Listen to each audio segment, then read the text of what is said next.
and today we would like to present the result of our analysis on investigative audit on aggregation funds and affiliated transaction of PT and Global Mandiri. Before we begin, please allow me to introduce myself first. My name is Ina Josefa. And my name is Elvira Maya. My name is Fajidul Hamdafa. And together with my team members, we will explain our findings in detail. The integrity of EGM's operations and financial reporting is currently threatened by several critical risks. The most alarming is the IDR 1.3 billion discrepancy in PIP disbursement, which strongly suggests potential misappropriation of public funds.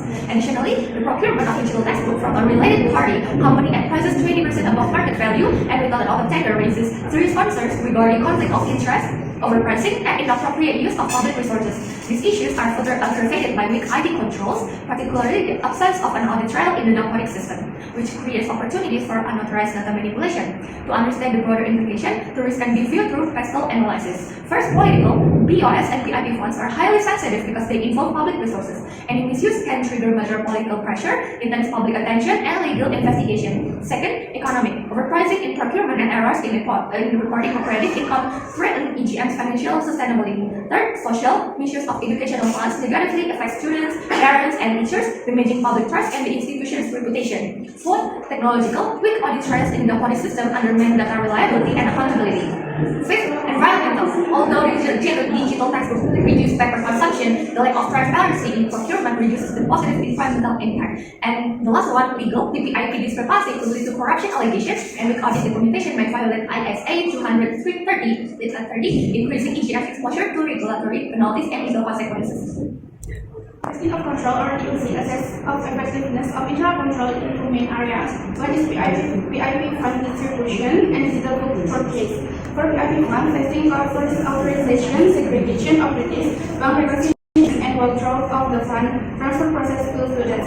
Meanwhile, testing of digital book purchases focus on compliance with procurement procedures, including tenders and segregation of functions which are deemed ineffective due to conflict of interest and direct appointment. Substantive testing is then conducted to ensure the reasonableness of balance and transaction, including comparing EGM reports in 10.5 million with bank confirmation in 9.2 million using Bedford's law, false payment evidence confirming with students, and comparing digital book purchase costs in 7.2 million with market prices 5.9 million, and ensuring the disclosure of related parties in accordance with PSAK 7 or ISA. We move to the audit sampling method section, where we apply different methods for each area. First of all, the disbursement of PIP funds population consists of 50 transactions with a reporting discrepancy of 1.3 billion Indonesian rupiah, resulting in a very high assessed risk. We use random sampling with a total of 30 samples, or approximately 60% of the population. We selected a large sample portion because the population is small, but the deviation rate was already detected outside. 12 out of 50 transactions had no supporting documents. And second, book purchases from affiliated parties.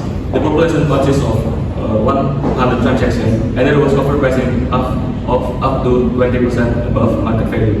We use monetary unit sampling combined with certified sampling. The total of the sample was 60 transactions, to 20 from the highest value transaction, and 40 selected using monetary unit sampling.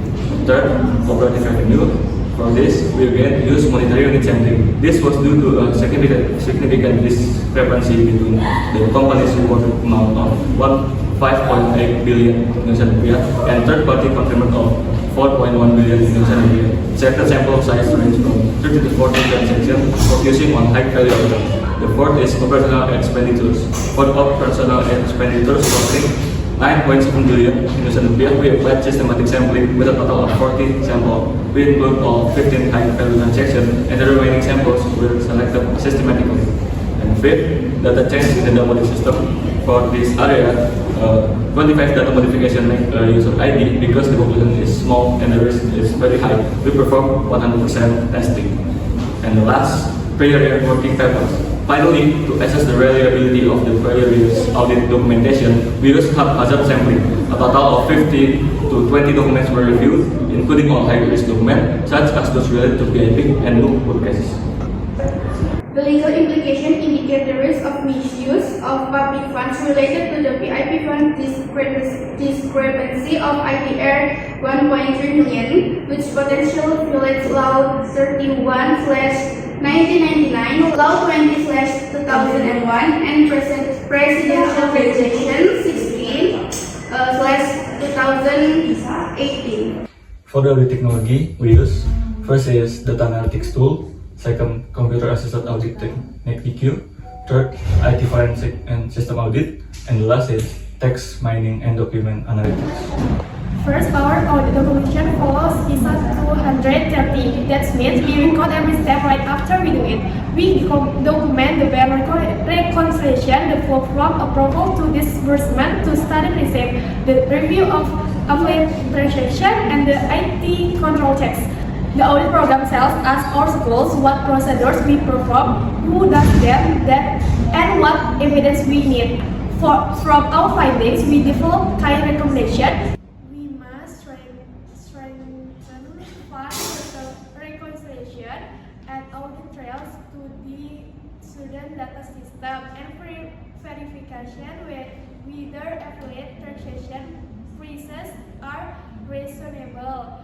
For policy solution, we recommended direct payments to student or school, open tenders for all procurement, and mandatory independent audits for both and PIP fund each year. With better documentation, stronger control, and solid policy, we can greatly improve transparency and accountability in education funding. That's all for our presentation. We sincerely apologize for any mistakes during our delivery. Thank you so much for your attention.